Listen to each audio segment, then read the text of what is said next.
'Tis John here once again, doing some more beer, and this time from the Celtic Nations one. Only got a couple of these bad boys to do, um, and this one's a weird one because it's from the Isle of Man, where the TT is and all that kind of stuff. There was an article in here which I thought was about this brewery, and it does have it, all tiny amount of it.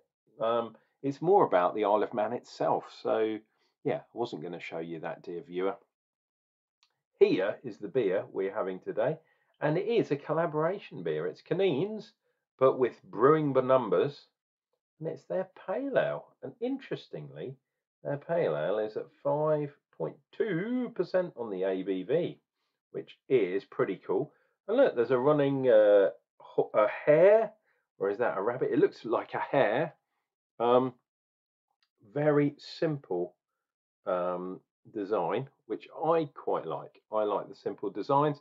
Simple designs for a simple man, dear viewer. And we have got some. Let's have a look. Well, assuming it focuses. Come on, dear viewer. Help me out. There we go. This English Pale Ale is a collaboration between Kaneens and Brewing by Numbers. Well, I've said that already. We use Munich-style water combined with Pilsner malt and Marisota to create a bready and nutty base. Hops in here are Pilgrim and Endeavour, then added to give the flavours of blackcurrant and spice. And it just has a bit of wheat. I think the wheat is actually wheat malt as opposed to just plain wheat, and there's no oats in there as well, which is a bit crazy. But of course, on such a Spartan side thing, they're going to say don't mix with those pregnant ladies when you're drinking this beer, or you will end up in trouble, dear viewer. But interesting. Right, this has been in the fridge for a little bit of time, but I will do a pressure test as always. I'll get round to filming one of these one day. Don't know how there we go. Don't know how interesting it would be, but at least it protects my trousers. And even then, sometimes it all goes pear-shaped, as you well know, dear viewer.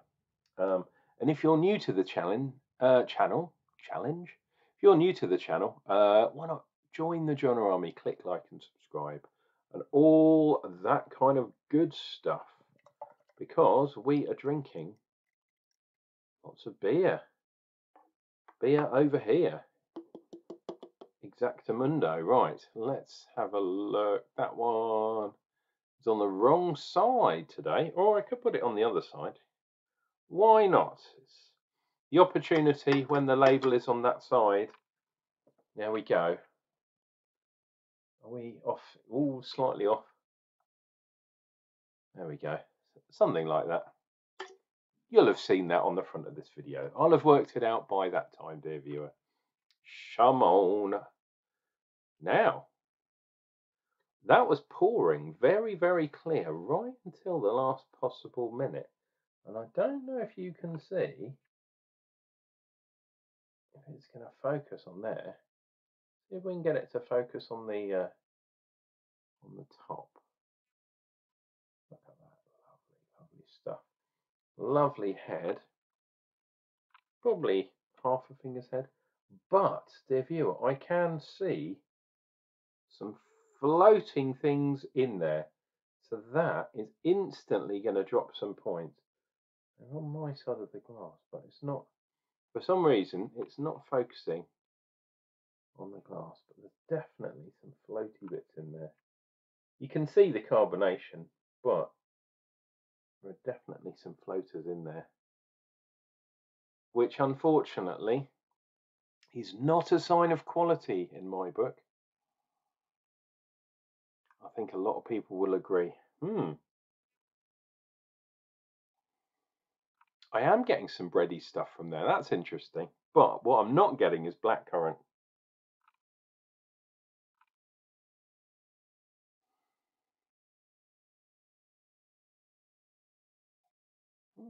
Maybe a touch of kind of yeastiness to it. Interesting. I'm not looking forward to this, dear viewer, because of the floaty bits. So I'm going to look at the side of the can once more.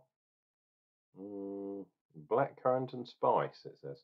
Oh, the spice might be from the yeast,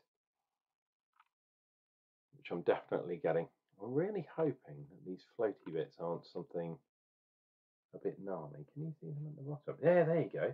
See there, little black bit. Can you see those? Unfortunately, dear viewer, drinking beer, especially when it's not being processed, um, you do run the risk, and it's like sitting on top of a garden fence. You end up with splinters in your bum. But yeah, I think I'd prefer at least a filtered beer, even if they're not processing it by anything major, but some sort of filtration from the mash tun to the canning line in this case, or it could be the cask, it could be the keg, whatever. But there's no, yeah, there's no reason, and they're solid pieces as well. And there's more than a couple. Gonna have to leave a bit in the bottom of the glass, dear viewer, and you know how I hate doing that. Anyway, cheers and beers. We shall see what we get from this bad boy.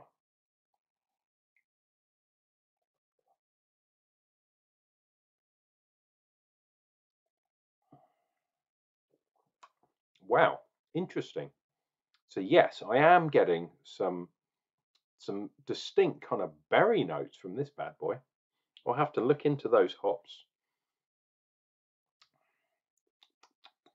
And there is a sort of yeastiness to it. So I think those spices and that kind of character are definitely coming from the yeast, or perhaps it's the yeast interaction with the hops, because people are playing around with yeast these days, and they can bring some really interesting kind of characters, which is interesting. Let me just look over here. Endeavour and Pilgrim. I remember having an Endeavour beer before. So perhaps that used the Endeavour hops. But yeah, nice sort of, yeah, fruity, berry, cherry, that kind of thing.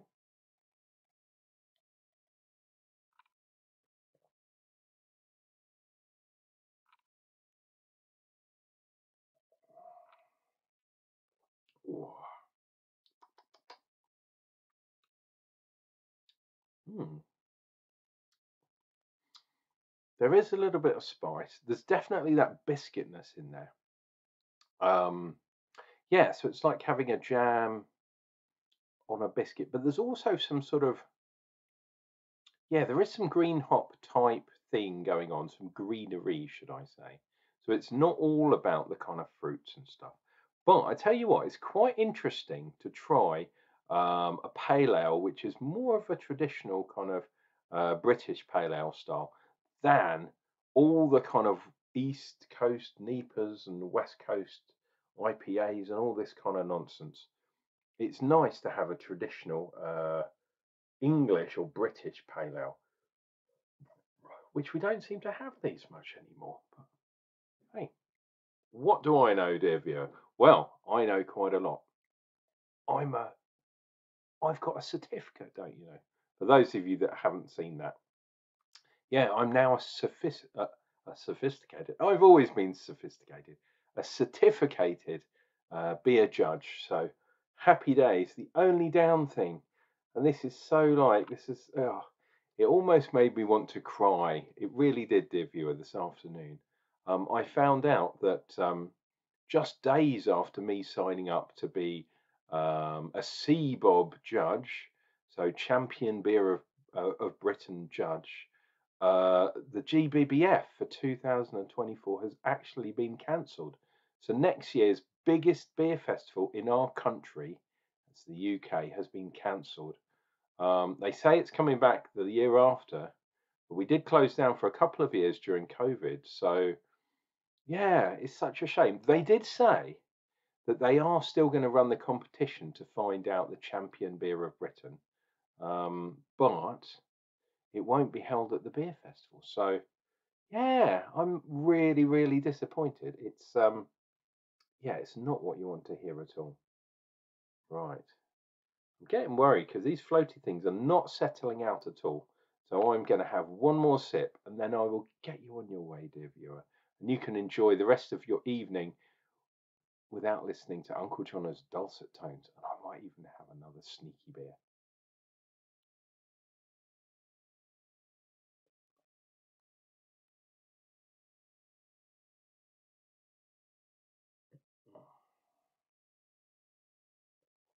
Oh, yeah, I had a bit of solid matter there. Look at that.